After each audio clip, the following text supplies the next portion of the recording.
నమస్కారం. ఈరోజు MLC YCP MLC Chandrashekar Reddy ఈరోజు ఆయన రాజీనామా చేస్తూ ఆయన వివిధ కారణాలు ఎందుకు ఆయన రాజీనామా చేశాడు అనే విషయాన్ని చాలా సుదీర్ఘంగా ఒక 32 నిమిషాలు ఒక ప్రెస్ మీట్లో పదే నారాయణ గారి పేరు ప్రస్తావిస్తూ మా సారు మంత్రి నారాయణ గారి పేరు ప్రస్తావిస్తూ నారాయణ గారు ఆయన ఏదో గన్ను పెట్టేసి బుల్లెట్ దింపుతానా లేదా నువ్వు రాజీనామా చేయకపోతే అన్నట్టు కథలు అల్లి అతను ఈరోజు ప్రెస్ మీట్ పెట్టడం జరిగింది. ఈరోజు మేము సూటిగా ఒకటి అడుగుతున్నా, 2019 వరకు అసలు నువ్వు రెడ్ క్రాస్లో మెంబరే కాదు. అసలు నీకు రెడ్ క్రాస్ యాడుందో తెలియదు, రెడ్ క్రాస్లో ఏం చేస్తారో తెలియదు. నువ్వు 2019లో రెడ్ క్రాస్లో మెంబర్ అయ్యావు ఫర్ ది ఫస్ట్ టైం. ఒక్క డ్రాప్ బ్లడ్ ఇచ్చావా ఈరోజుకి? ఒక్క డ్రాప్ బ్లడ్ రెడ్ క్రాస్కి ఇచ్చావా అని మేము అడుగుతున్నాం. ఈరోజు 2019లో నువ్వు రెడ్ క్రాస్లో మెంబర్ అయ్యి నువ్వు ఏదో ఉద్ధరించినట్టు, నువ్వు ఏదో చేసేసినట్టు, అసలు రెడ్ క్రాస్ నువ్వే మోసినట్టు, అసలు రెడ్ క్రాస్ బిల్డింగ్లు నువ్వే కట్టినట్టు, నువ్వేదో పెద్ద రీసెర్చ్ ఫెసిలిటీ పెట్టినట్టు నువ్వు మాట్లాడావు. అసలు గతం మర్చిపోతున్నావు చంద్రశేఖర్ రెడ్డి. మీ నాయకుడు మీ హాఫ్ టికెట్కి ఎట్ట మైండ్ దొబ్బింది, నీకు కూడా మైండ్ దొబ్బినట్టుందని కూడా మేము ప్రశ్నిస్తున్నాం. మేము ఈరోజు అడుగుతున్నాం, రెడ్ క్రాస్ స్థాపించింది ఫస్ట్లో నెల్లూరులో రామచంద్ర నాయుడు, డాక్టర్ సివి సుబ్రహ్మణ్యం వాళ్ళు ఆ రోజు 5 లక్షల రూపాయలు ఖర్చు పెట్టి ఈరోజు రెడ్ క్రాస్ని ఈ స్థాయికి తీసుకొని వచ్చారు. వాళ్ళకి మీకు తేడా ఏం తెలుసా? రెడ్ క్రాస్లో ఎప్పుడు రాజకీయాలు లేవు.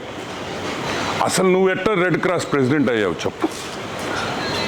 Maithili school owner Manohar Reddy panel గెలిచింది, నువ్వు వెన్నుపోటు పడిచి మైథిలి స్కూలు ఓనర్ని వెన్నుపోటు పడిచి నువ్వు ప్రెసిడెంట్ అయ్యావు. అసలు నీ ప్యానెల్ కూడా గెలవలా. ఈరోజు సింపుల్గా మేము అడుగుతున్నాం, నారాయణ ఇది చేశాడు, నారాయణ సార్ అది చేశాడు, నారాయణ సార్ చాలా చేశాడు, అవి కూడా చెప్పు. నారాయణ సార్ ఏం మంచి చేశాడు నెల్లూరుకి, నారాయణ ఏం అభివృద్ధి చేశాడు, నారాయణ హాస్పిటల్స్లో ఎంతమంది పేదవాళ్ళకి ఈరోజు సేవలు చేస్తున్నారు, బస్సులు పెట్టి సేవలు చేస్తున్నాడు అనే విషయం కూడా చెప్పు. ఈరోజు నువ్వు Nellore town constituency, Nellore bit 1 కాన్స్టిట్యువెన్సీని నువ్వు గత 2 నెలలుగా నేను వచ్చి నెల్లూరు ఎరగదీయాలి, నేను పెద్ద నాయకుడిలాగా నువ్వు ఫీల్ అయిపోతున్నావు. చెయ్యి. నువ్వు రాజీనామా చేసిన దానికి నారాయణ గారికి సంబంధం ఏంది? తప్పే ఉంది. ఎంఓయూ అడిగితే మీ అబ్బసొత్తు అడిగామా? నీ స్కూల్ ఎంఓయూ అడిగామా?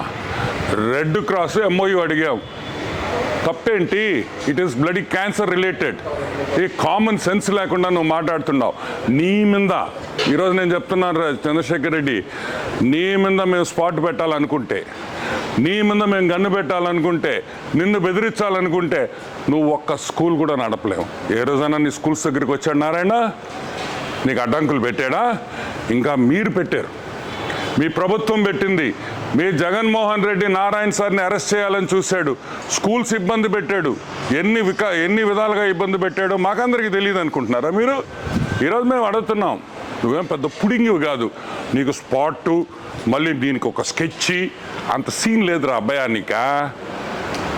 ఏంద్రే నీ మీద కూడా మేము స్కెచ్ చేయాలంటే మేము ఇంకా మాకుండే పొరుగు కూడా పోద్ది. ఇలాంటి బచ్చాగాళ్ళని మేము ఏమి స్పాట్ పెట్టబల్లా, నెల్లూరు ప్రజలే మీకు స్పాట్ పెడతారని కూడా నేను ఈరోజు హెచ్చరిస్తున్నా. ఇంకొక విషయం, రెడ్ క్రాస్లో నీ కాలేజీ వాళ్ళు, మీ దగ్గర ఉండే టీచర్లు, నీ స్టూడెంట్లు అందరూ సభ్యత్వం. మేము అడుగుతున్నాం, దాని మీద హైకోర్టుకు వెళ్ళున్నారు. నువ్వు చేసిన అవకతవకలు అన్నీ తీస్తాం, ప్రతి ఒక్కటి తీస్తాం. రెడ్ క్రాస్లో నువ్వు చేసిన అవినీతి చరిత్రను కూడా బయటకు తీస్తామని కూడా మనవి చేస్తున్నా. ఇంకొకటి కూడా, ఇది ఓన్లీ వార్నింగ్. నువ్వు చదువు చెప్పే అయ్యోరువి, మా నారాయణ సార్ చదువు చెప్పే అయ్యోరు, నువ్వు కూడా చదువు చెప్పే అయ్యోరు. కాబట్టి ఈరోజు చాలా డీసెంట్గా మర్యాదగా మాట్లాడుతున్నా. దయచేసి ఇంకొకసారి నారాయణ సార్ నిన్ను బెదిరించుంటే 100% ప్రూఫ్తో రా.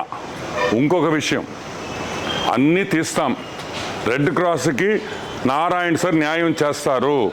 రాజకీయాలకి అతీతంగా రెడ్ క్రాస్ పనిచేస్తుందని కూడా నేను మీ అందరికీ మనవి చేస్తున్నాను. ఈరోజు ఈ దరిద్రం పోయింది కాబట్టి రెడ్ క్రాస్కి మంచి రోజులు వచ్చినాయి. నెల్లూరు రెడ్ క్రాస్ ఇంకా కూడా డెవలప్ చేస్తాం. అవసరమైతే ఇంకా కూడా ఇప్పుడు ఆల్మోస్ట్ 1.5-2 సంవత్సరాల నుంచి అసలు నిధులే లేవు, డొనేషన్లు లేవు, దాతలు లేరు. తిరిగి దాతలను తీసుకొని వస్తామని మనం చేస్తున్నాం.